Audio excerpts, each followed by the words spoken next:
Hello there. Now, be in no doubt at all, had this Home Office report not been leaked, we would have been blindly frog-marched into a terrifying new future where one wrong word could destroy you. This new Home Office report wants our law enforcement to downplay the danger from the establishment's new preferred demographic and concentrate on the behaviours of the rest of us, even more than they do now. And the government report hardly even mentions the dangers from the groomers. This is all about using the police, social services and the courts for the sake of diversity, just doubling down on more of the same, targeting anyone who wants border control and a one-tier legal system. And a part of this is the intent on bringing back those infamous non-crime hate incidents with a vengeance, in order to more properly control the masses. Those NCHIs that are used against children, vicars and doctors. Those NCHIs that are not crimes but can show up in an enhanced disclosure and barring service check, so destroying reputations and employment prospects. But I will ask a question that no one else seems to be asking. How many of those NCHIs did Axel Rudakubana have lodged against his name in the police archives? Because whether it be 0 or a dozen, their use did not save those young girls. Remember, the use of NCHIs was never actually banned, just supposedly limited to cases where there is a criminal element, and not just because someone was offended. How many times was Rudakubana found in possession of a blade? And we now know our justice system was all too aware of him and him talking about committing atrocities. So as I bring Richard in, I will just say that when assessing the effectiveness of NCHIs, I would definitely want to know how many, if any, of those were lodged against Rudakubana, because everyone seems to be obsessed with just evaluating prevent at the moment. Anyway, Richard, what do you think? Jeff, that is such a good point, actually. I mean, how many of these they're just insane, just saying the words non-crime hate incident. It's like straight out of the 1984 manual, isn't it? Yep. I mean, yes, how many of these did Axel Rudakubana have? I doubt he had any action. I'm sure he was actually commended.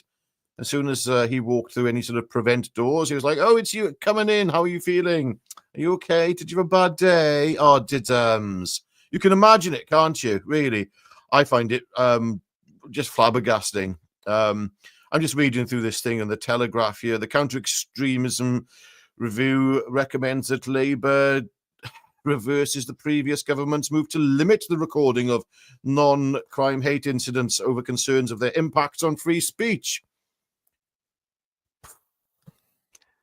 We know where this is going. They just don't want us to speak. We can't say anything. One word, you say the wrong thing, you're inside. That's the way this is going. And if, as you said, Jeff, if this hadn't been leaked, have no doubt they'd have been putting things in place to ensure that this came to fruition. Jeff, over to you. Yes. Yeah. Basically, this report was commissioned last year by the Home Secretary, Yvette Cooper, and it's called the Rapid Analytical Sprint. And it's meant to shape government policy on extremism. And this was leaked to the Policy Exchange think tank, who issued its own report on that report. And the idea of the government report appears to be to concentrate on behaviours, not ideologies of concern. Despite extremists from one particular demographic being, according to Policy Exchange, responsible for 94% of all deaths and 88% of all injuries caused by terrorism since 1999. In fact, Policy Exchange says that the government report wants extremism from a certain demographic to be decentered and downplayed, despite it being By far, in fact, I think I've got it here. By far the greatest threat to national security. It acknowledges left-wing, anarchistic and single-issue, that's Lassie extremism, environmental extremism, and Hindu extremism as distinct phenomena that counter-extremist policy should tackle. The left may object to the first two, others will welcome it. Obviously, the left don't want you to concentrate on the left-wing, anarchist and single-issue extremism, Lassie, or environmental extremism. They're well behind all of that, the old woke lefties. But further, it goes on to say that, let's have a look at this, that part of this report sort of concentrates on things that will go against our freedom of speech. So Policy Exchange said this: the sprint will raise concerns over freedom of speech. It says claims of two-tier policing are a right-wing extremist narrative. You believe that there is a two-tier police service or two-tier justice system. You are a right-wing extremist, basically. And the government report recommends the reversal of moves to cut police use of non-crime hate incidents. And they also want a new crime of making harmful communications. That one word that you use, harmful communications, online, of course, rejected by the previous government on freedom of speech grounds. So they want to bring this back. That's what they want. They want to bring all of that back. I just can't believe that we're going down this this whole route. Anyway, let's get back to normal. You can see where this is going, can't you? Further demonize the majority in favor of minorities, especially the now preferred demographic. It even refers to something called the manosphere as being a big risk. The manosphere. I did have to look that one up because I hadn't heard of it before. I'm looking at it right now, Jeff. It says that in The Guardian, it says here, the manosphere and Hindu nationalism were also identified as, by report last summer's riots. Riot is a bit of a strong word, I think. Oh, inaccurate word, I should say, for what actually took place. Hindu nationalism, misogyny, and the manosphere have been identified. Blah, blah, blah, blah. And there's another thing as well in The Guardian, where it says hatred of police, not racism, motivated children in English riots report finds. Okay, now, actually, there might be something in that a little bit. I don't think racism had anything to. We know racism didn't have anything to do with it, but hatred of police. You see, I think that there is something to be said there, because you've got a lot of young, disaffected children who are walking our streets, who are subjected to things that we weren't when we were children. What they are witnessing their country becoming, or their understanding of the country, is of a country where they are of lesser value, we shall say. So when the enforcers of a system that places them with lesser value, I'm talking about the white young children of this country now, when the enforcers of this system are standing in front of them, then yes, there is going to be a flashpoint where they will react. And I think there is something, so I do think there is something to that. But in general, they're sort of trying to frame this around anything other than what the root cause of the disturbances were. I mean, talk about children in this thing. I mean, it's like, why are they bothering talking about children and their reaction? This is irrelevant as far as I'm concerned. The main constituent of, or I should say, the main proponents of the acts of, I don't even want to say violence. What's the word I'm looking for, Jeff? I don't know. The main people who actually took place in these riots. I see, this is the thing. We have to be careful. We're tripping over our words, trying not to say things that we want to say. This is working now. I can't even speak. Jeff, I can't even speak because this is just taking me. What we got was a bunch of exuberant people, yeah, Some overstepped the mark, some didn't, but they all got lumped into the same basket. Yes. Now, there was an interesting conversation this morning on GB News where they brought in, I think it was a child behaviourist, who explained that when children are sort of, teenagers up to a certain age, they're still developing and they're going through developing stages. And part of that is maybe excitement. They follow what other people are doing more readily. So they follow older men or parents or whatever out onto the streets. They get whipped up by all the emotion and all the rest of it. So in actual fact, they are sort of at risk, and we should be maybe parents taking a bit more control and thinking about what they're doing a bit more. But that sort of thing. But these children, some as young as 12, are now demonized for life. They've got criminal records. Why are they focusing on these children in this part of this article? And my point here in the Guardian. Why children? Why aren't we allowed to say what really caused the disturbances? We're not allowed to say it. In fact, this dossier underlines the fact that we are not allowed to speak about such things. That's what it's doing. Yep. It's like I'm trying to say things now, and I'm terribly frightened about what we can say and what we can't say. I mean, look what happened to Alison Pearson. And I did who else did I? Was it Amber Rudd? Wasn't she recorded with a non-hate crime incident? I can't remember. That's going back a bit, but maybe. I mean, this is just this is Orwellian 1984 stuff. I'm sorry to say, and I feel very uncomfortable with it. I feel very uncomfortable. Yeah, I mean, Rod Panhard says the manosphere is just another attempt to diminish men. If you plan to overthrow a nation, the less men there are to oppose you, the better, which seems fairly good. I mean, I did read in it, and it talked about the manosphere being all about misogyny. That's what it was all about, and anti-feminism and all this sort of thing. So I just don't know. I'm not a part of it. I didn't even know it. I did not know that word existed until today. So I have no idea what it's all about. But then I did the opposite. Guess what I looked up then? The womanosphere. Oh, yes, there is such a thing. Would you believe it? There is such a thing. I had to look it up. And it said something all kindly about, this is all about women's issues. See the difference? How they frame it differently? The manosphere, bad. This is what's getting to me. This is constant reframing through the press, and this dossier was trying to reframe the actual issues. Don't look over here. I mean, they're talking about Hindu extremism, the manosphere. There's something which is hardly mentioned at all, isn't there? And I can't think what that would be, Jeff.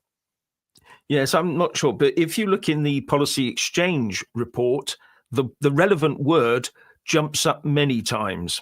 It does, because they're pointing out, like the statistics. They go into great depth in that report, those statistics, about the who causes the most terrorism and all the rest of it, where the most deaths are caused and all the rest of it. Go into it in great detail.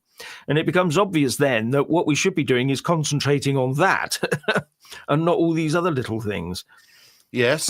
And do you think the Guardian comes down to they're going to control what you say online to make sure that you don't bring this sort of stuff up, that you don't bring that up, that you are not allowed to talk about it, because it's bad for diversity to know who's committing the crime and why. You mustn't know that. We're all the same, except that you, as the general majority, are worse than all the minorities. I've just had enough of it all. I've had enough. No, I've had enough. This has just gone too far now. We can't say a word. Our communities, there are certain people being introduced into our communities now, and those people, we have no idea who they are. They're all men. They're all young. They don't seem to share our values, and we're expected to welcome them. And not just that, they're brought into our communities, okay, taking houses that, including hotels, I should say, taking up space and room where our homeless should be. But no, that's not allowed. No. These people come first. Why are these people coming first? I've just had a gutsful. Really, it's just pathetic. Pathetic. I've had enough of being demonized, called far right, extremist. I'm just an ordinary person like yourself, Jeff, just like everybody else who's commenting here and watching this video. We're just ordinary people, and we've had enough. I mean, it's like we're looking across, and this actually brings me on to something now, okay? I'm going to read this now. We're looking across to America. So here we have Putin in the Daily Express. Putin tipped to deploy hypersonic missile that can reach UK in under 9 minutes. What do you think our woke idiot of a prime minister is going to do? Nothing. He's like, maybe should bid some more bridges with Putin. Yeah, okay. Well, no, he'll just send David Lammy over to sort it out. Yeah, I know. Yeah, but at the same time, he's going to be pumping money into Zelensky. It's all just rubbish. They don't know what they're doing. Meanwhile, in America, and I read from the Telegraph, Trump pledges Iron Dome to shield US from hypersonic missiles. There you go. That's the difference. What have we allowed into this country? I am absolutely furious. Our entire issues are based around one thing, I think, and one thing alone: woke. We've allowed woke into our system, a mind virus. We abandoned our Judeo-Christian, our Christian values. We walked away from God and any values that maintained any semblance of cohesion in society, any semblance of respect towards authority. That's gone. Secularism said, anything goes, we're all equal, just like this report is saying. This report is nothing but a symptomatic carbuncle, I should say, on the body of this nation. That's what it is. It just represents everything that the woke believes. And every time we try to knock woke back, they come up with more, don't they? Yeah. So, I will just point out that someone's put up a comment, which I was reading while you were talking, about an incident that I think it was in Southport, where, yes, it was Southport riots, which seems to catch a female police officer suddenly going around the back of the police cordon and then suddenly appearing in front of some hooded people in the crowd. Suddenly there was an altercation there. The hooded person or persons, I think maybe one or two of them, suddenly appeared behind the police lines as everything kicked off. Yeah. And then one of them, I could see quite clearly, just took his hood off as a copper just walked past him. The whole thing stank to high heaven of agent provocateur. Now, if that's the case, that wasn't a riot, it was a police operation. Yeah, possibly. We don't know. Do you think they'll ever tell us? No, but it really does make my blood boil. You can't trust them. You cannot trust them. They have a narrative, Jeff. You saw some very strange characters when you were down at when you were reporting from Downing Street. The first one. Yes. And you were there, and you noticed that there were some very unusual masked people there, trying to stir things up. Yes. And this has been seen time and time again. Was this the case with the people you just identified in Southport? Well, we don't know. We can't know for sure. But you see, ladies and gentlemen, you see, if you don't trust the authorities, you're far right. You're an extremist. And if you get angry like me, oh my goodness, you're extremely far right. You need to be put on a watch list. I'm sure we are on a watch list there, Jeff. I'm sure they'll find something to hang us on. Yeah. So, I just can't trust them. I just can't trust them.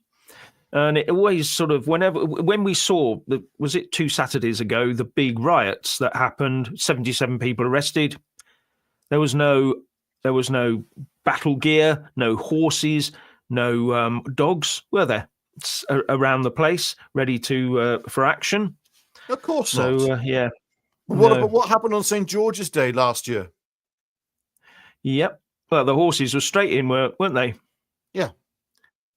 You've got patriots coming together to celebrate St. George's Day in London's capital, and they've got riot police and horses there. Okay. Yeah. And you've got people who are known to be enemies of this country. And there they are, parading their flags, waving their flags, saying, oh, from the river to wherever. Yeah. And they're just allowed to get on with it. They're allowed to get violent. They're all masked up. Isn't it funny how we got on the 1st coming up now in a few days' time, February the 1st, right? Isn't it funny how everyone has been told, don't wear masks. If you wear a mask, you're not welcome. If you see people with masks there, you know where they've come from. You know where they'll be from. Except for there are quite a lot of little old grannies actually who do wear masks for health reasons. There's going to be people with health issues, of course. But you all know what I'm on about. We're talking about the hoodie type. Know. The hoodie anyway, type. Thanks, Wait What, for your contribution. Jeff and Richard, hands tied behind their backs, but still speaking for you all. We do our best, and sometimes we want to. If we were direct, you'd never see us again. We would be just banned, and that's the issue I have about all of this. We should be able to talk more directly about some of the threats.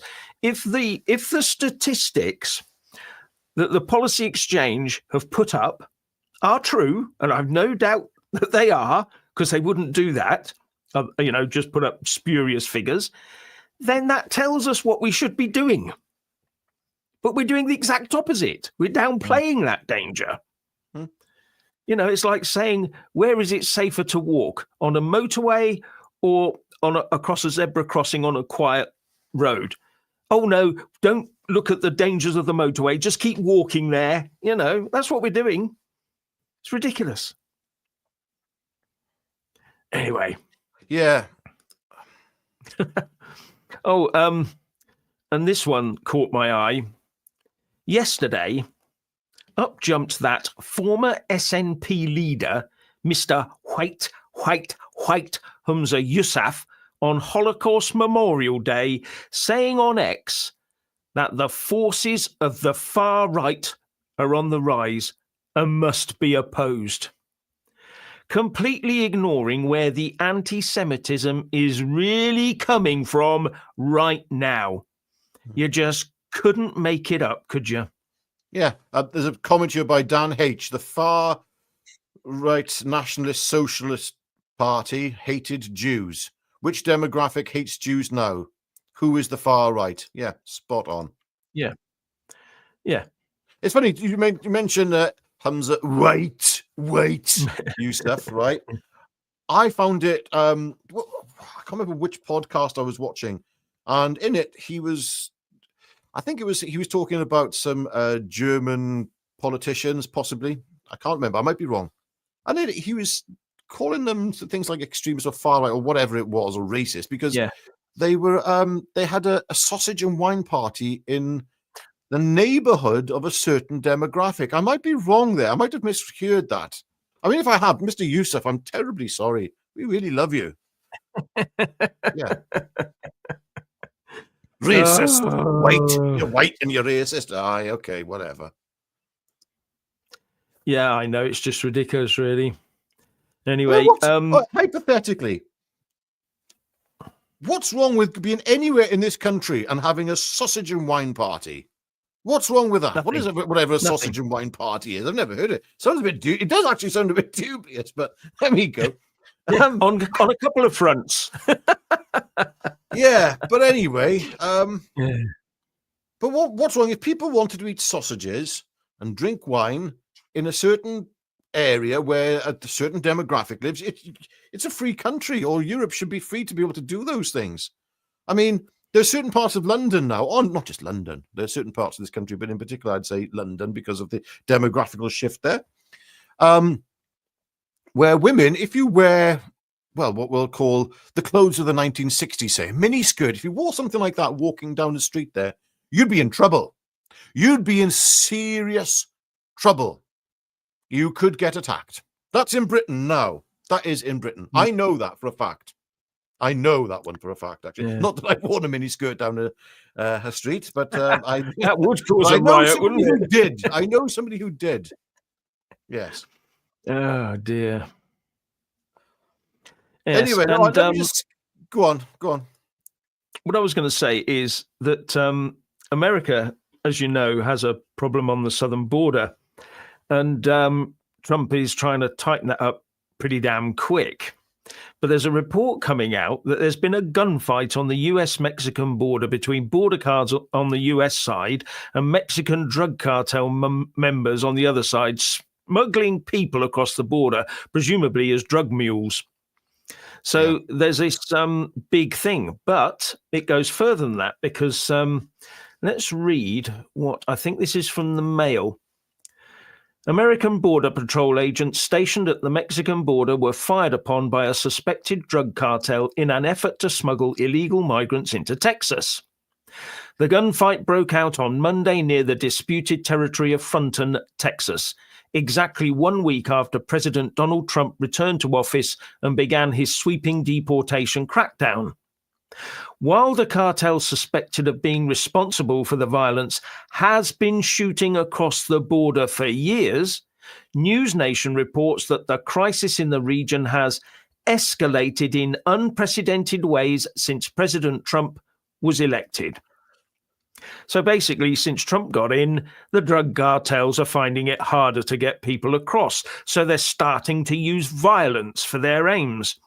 Now, the lefties would say that's all Trump's fault and he has to stop immediately so no one gets shot. You can hear it from miles away, can't you? And that will be the thing. It's all his fault because he's not allowing poor people to smuggle drugs and into America. Well, I say, good for him. I'm afraid to say it's not just drugs that were being smuggled in. Unfortunately, young were as well. Our young. Yes, for other reasons. For other reasons, hideous reasons. And I do recall an interview with a chap who was highlighting the fact that a lot of the Democrats, believe it or not, were taking possession, a lot of these young people, Democrat politicians. I don't know the truth of that. That could be nothing but a hideous rumor. Couldn't it? Yeah, so someone's saying that they don't think anything can be done. I say we vote our way out of this at every opportunity. Do not vote Labour, Conservative, Lib Dem or Green. Just don't do it. Just don't do it. And tell everyone else not to do it. But then actively vote for the person or persons or group or party that you think will achieve what you want achieved. But remember, the Tories are going to come back pretending to be right of centre and telling you what they're going to do, but they're not going to do it because they had 14 years where they lied to us and did exactly the opposite and handed that baton over to Labour quite happily without a struggle. Wasn't a struggle, was there? Because they knew that the country was going down the pan, so they just handed it to Labour to continue that task. And Labour are going about it with abandon. They love it. Don't believe what they say. Look at what they do. And that's the test every single time. Yeah. Anyway. You've got two political parties that you can vote for, Reform and UKIP. That's it as far as I'm concerned. And only one of those right now looks like they could make any dent in anything, and that's Reform. We've just got to see how things pan out in the next 4 years. You know, don't make a decision yet. I mean, support Reform, support UKIP. So look, it's your choices, guys. You know, we've had this conversation before. We don't need 4 years. It's up to the political parties to woo us and come up with policies. There is one disadvantage about blindly supporting Reform. I was thinking about this earlier. Please let me finish, because if there's a general election tomorrow, I would vote Reform. You all know that. But there is one thing. Right now, they can be complacent, all right? They can be complacent over our guaranteed support. And we've seen this. We've seen changes of policy. We've seen Nigel Farage say, no, he doesn't believe in mass deportations, etc., etc. But the funny thing is, his friend Donald Trump is doing that right now. He's saying, no, we can do it. You've got Farage saying this is too difficult. You've got Trump saying, nope, let's get on with it. So he's got a bit of work to do to pull in a lot of people, I think. But as I said, 4 years. It's up to them. It's up to our political parties to sell our vision to us. Jeff. Yes, Martin Skipper says, Jeff and Richard have very large government files. Stay safe, guys. Cool. Martin, where are you working at the moment? Is there something we should know? Oh, no doubt of it. I don't care. I'm just done with all this. You know, what's the worst they could do? You know, take our lives and Off we go to be with Jesus. Great. Fine. Better than being here half the time. Right, yeah, there you go. So, as I said, this report just shows this, and I like the way they called it sprint. They called it, what was it? They called it, I'll just have to dig that out again just to make sure I got that right. They called it sprint analytic. Oh, what was it? I've got it somewhere in here. Let's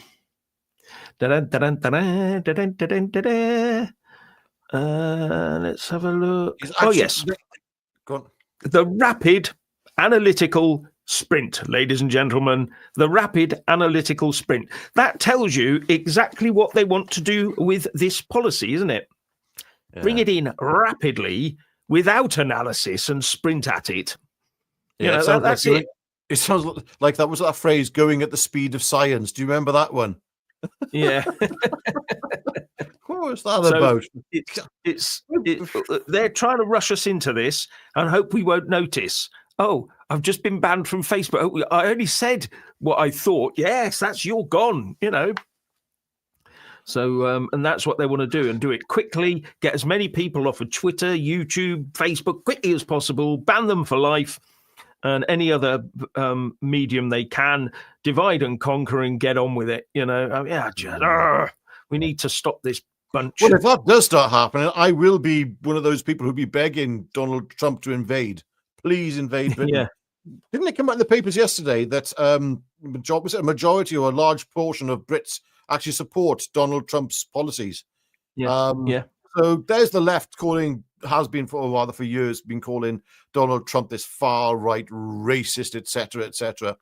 Yet most of the British people, or a large proportion of them, support what he's doing. Funny that. Yeah. Thanks again. Wait, what? First get out the worst, then deal with what's left. Right. Reform first. So, yeah, obviously a reform supporter, but you're right. First get out the worst. That's what we should be doing. Yes. What we seem to be doing is saying there's a little threat over here. Forget the big one. Forget the big elephant that's trampling on everybody over there. Let's go and get this chicken that's running around causing a bit of a problem. And that'll take ages while the elephant roams around trampling on everybody. That's what we seem to be doing. We need an elephant gun. I would say I'm looking at UKIP right now, and I'm hearing some wonderful things coming from UKIP, for instance, but I'd say it seems more like a pressure group at the moment in its current iteration, and will remain so up until the next general election. But that doesn't mean you shouldn't be. It's not a good idea to support it. I think it could be a good idea to support UKIP right now. But when it comes to the general election, that's a different matter altogether, because you could be in vote splitting territory. But it's difficult. Look, Nick Tanconi, Nigel Farage, it's all up to you. You're the ones trying to sell it to us. We're just commentating on it. Yeah, and the problem is that that Trump's got a vision for his country, good or bad, whatever you think. He has a vision for his country. Who really has a vision for this country? Good point. Really, very good point. I want a Trump-like vision for this country. I'm not saying Trump-like in exactly the same policies. What I'm saying is someone who stands there, looks you in the eye, and tells you what he believes and what he wants, or she, whoever it may be. I'm only saying he because it's a Trump thing, but don't care who it is, with a strong vision for our country, and protecting it and its heritage and taking it forward, not backward into the Stone Age, as it seems to be. Somebody who's going to come up with a support of a Christian, of Christian values and a Christian heritage, and understands the value of that. I mean, okay, ask yourself this, right? Let's just go through them then. Which political party leaders do you know of in this country who are pushing forward a Christian-centric vision of Britain, with or someone who's actually got a vision, never mind the negative aspects and saying, oh, this is wrong, that's wrong. Who's got a positive vision for Britain? Jeff? Well, I know Nick Tanconi does. Well, exactly. Okay, so is he pushing forward the importance of Christian values? Yes. Okay. What about Nigel Farage? I haven't heard him say anything like that. He's catering, I think, for what he sees as the centre ground full of Yeah. semi-woke people who are atheist, who and that's the trouble. That's what everybody thinks the centre ground is. I'm not sure it is. I'm really not sure that's what it is. Yeah, no, I agree. And most of the time, it's only appears that way because it's the, as I've said many times before, the silenced majority, not the silent majority, the silenced majority. They've been silenced. And that's the whole aim. And that's the aim of this report. Shut the majority down. They must not have a view that goes against the great and good and their ideals of open borders and one world government and all the rest of it. Yeah. So, but on the other side of it, on the other side of the fence, Farage is succeeding. He's moving forward. Yes. So whether he's presenting a fully Christian version of things, whether he's presenting a vision for the country at all, other than saying we don't want this, never mind what we don't want. Can we try talking about something that we do want? That's the thing that Trump's done. You see, he has presented a positive vision. I haven't seen that from Farage, but he is still winning ground. He's still gaining ground. So you can't take that away from Farage at this moment in time. Maybe the best we can hope for in the next general election is an incremental improvement. At the very least, a halt to the catastrophic direction of travel this country is now taking. So, difficult one. Thanks again, Wait What. Make a good point here. If Farage gets in, he will toe the Trump line, and that's a win. I would sort of tend to agree with that. But if you toe the Trump line to a point, but the Trump line is MAGA. Yeah, nothing to do with the UK. Not Mucka. MAGA. Well, he has spoken about that's why I like him, because he looks after his country. He was voted in not by the world, but by the American people, and that's how they've done so well. They've in the past, but until Biden and his ilk and Obama and the rest of it, when they suddenly thought, oh no, we are the world's government and we're going to do everything for the world. But we use American money. And that's the same sort of attitude that we've got from the UK government. Oh, no, we can't afford to be the world's policeman. We can't afford a defense force, but we are definitely able to afford to be the planet's social services. And that's where we're at, really, isn't it? Yes. We don't, again, what was that line? I think it was from, what band was it? Oh, good grief. Faithless. People don't want sight, they want a vision. And that's a very, very true thing. Yeah. Yes, it is. And that's, sorry, pressing on buttons here and I'm not working. There we go. Yeah. So, I just don't know what more to say about this other than we need to get this government shot, and we need the Home Office to start looking after the British people. You just said you need to get this government shot. Yeah, I mean, as in got rid of, not as in get shot of them. Yeah, shot of them. Yes. We don't know. Just in case. Did I miss a couple of words out there? Was that a Freudian slip we had just there? You just committed a non-crime hate incident. You get Ricky Jones if you're not careful there with that one. Oh, dear, no, it's a turn of phrase. You all know what it means. We need to be shot of this government, gotten rid of in terms of electorally. Yes, that's what we need to do. Most certainly. Yeah, I mean, I like this one. The leftists have been radicalized. That's the truth, really. They are radicalized, and they're radicalized against us, against ordinary people. They just don't like us. And when you fill a government up with people who don't like you, what do you expect? Other than them to clamp down on us. And we just need to say enough is enough. We're voting for other people. We are going to get shot of you. So,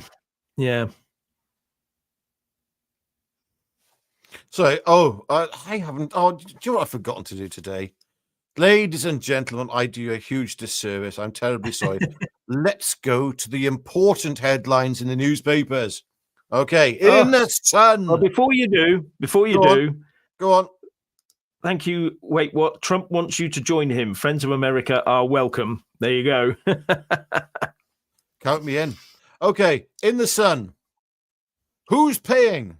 Alison Hammond's new travel show slammed by viewers as she bags herself and Nepo baby son a free holiday. What the hell is a Nepo baby son? I don't even know what that is. Oh, it's the babies of rich people.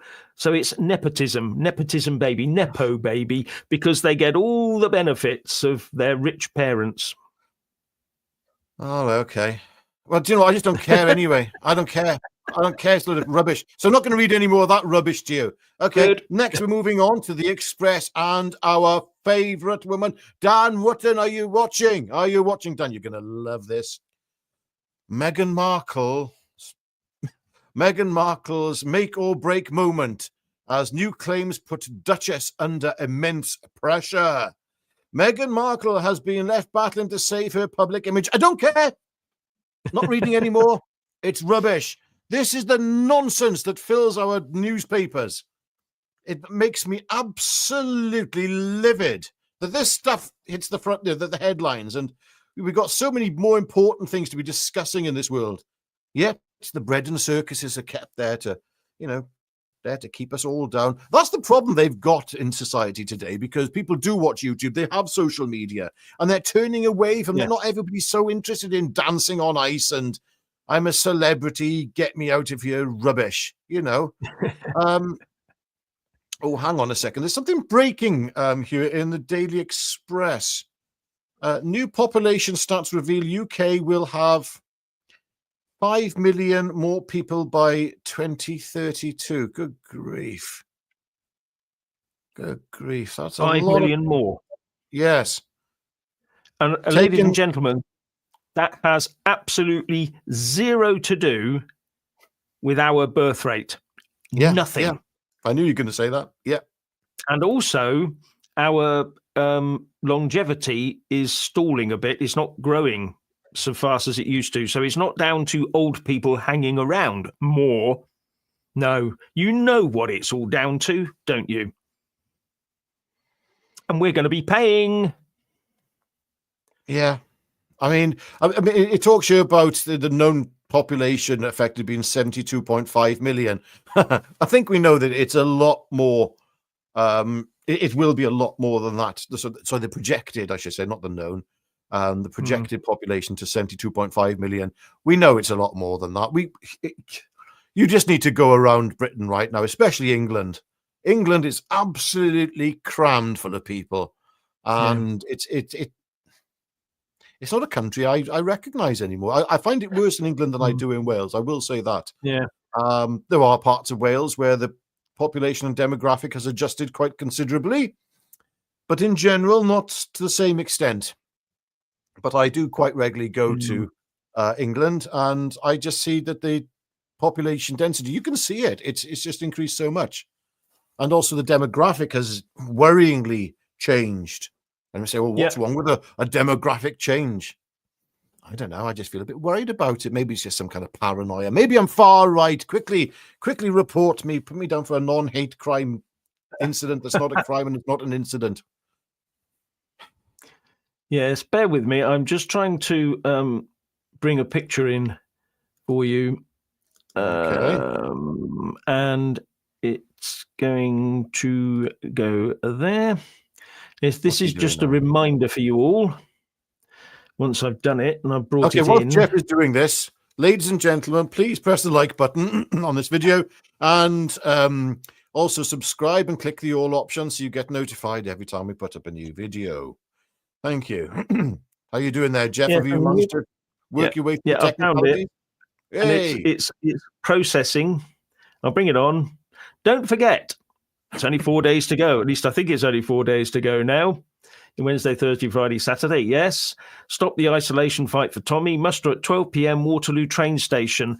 Now, there's many entrances to Waterloo train station. You're heading for, I think it's entrance 2, which is opposite Sandell Street. And on Sandell Street is the Armed Forces club called the Union Jack Club. That's there. So you outside of there, and there's a whole big road and 2 roads further down where we're going to fill all that up, and then be ready to march off later under the direction of the marshals. And it's going to be a good day. Lots of buoyancy, but lots of determination to save our country and stop this isolation nonsense, and highlight the position of our political prisoners. They don't like that word. The establishment doesn't like that. No, they're not political prisoners. Oh, yes, they are. So anyway. And as Lee said, Tommy needs to join UKIP when he gets out, bring his supporters with him. Well, that's an opinion. That's up to him, what he does, and how he feels when he comes out. Anyway, could be a good thing, or Farage could open his arms to Tommy, which is not going to happen, is it? Let's face it. No. Quite interesting as well at the Trump's inauguration. I did get a sense that Farage was left a little bit on the outside, that he wasn't welcomed in like he had been previously. He wasn't given a stage all of a sudden. It was like, oh, okay, there's been a shift in tone towards Farage, which I hope it can all be worked out. And I hope, Yeah, I don't know. I didn't actually, personally, I didn't even notice. And that's probably because it wasn't there. Because if he had been fated, I'm sure we'd have seen it all across our press. Yes. Mm-hmm. Yeah, because they'd have called it a bad thing, wouldn't they? Oh, look, he's over there doing that instead of working in his constituency and all that sort of. Well, I wonder if President Trump himself is a supporter of Tommy right now in the background secretly. I wonder if that's the case. Don't forget, Musk has very much got his ear at the moment, so we shall see. Oh, Stephen Garner says, "Cheer up, guys! The asteroid in 2029 will sort this all out." Right? Okay, bring it on. There was an asteroid on the way. I didn't know. Bring it on. What's the asteroid called? Oh, hope. or is the asteroid another Labour term in government? No, you can imagine if there is another Labour term in government. Yeah. You'll have Angela Rayner and Lisa Nandy and David Lammy with big flags saying, asteroids welcome here. Yeah. Asteroids welcome here. Brilliant. Yeah, I like that one. Yes. And on that note, ladies and gentlemen, I need a cup of coffee. So all I say is thank you very much for watching. It's been a pleasure to read your comments and all the rest of it. So I hope you have a great rest of the day, and hopefully I'll see you later. That yet to be determined. And have a great day. So it's good morning from me, and it's a good morning from him. Good morning. Good morning.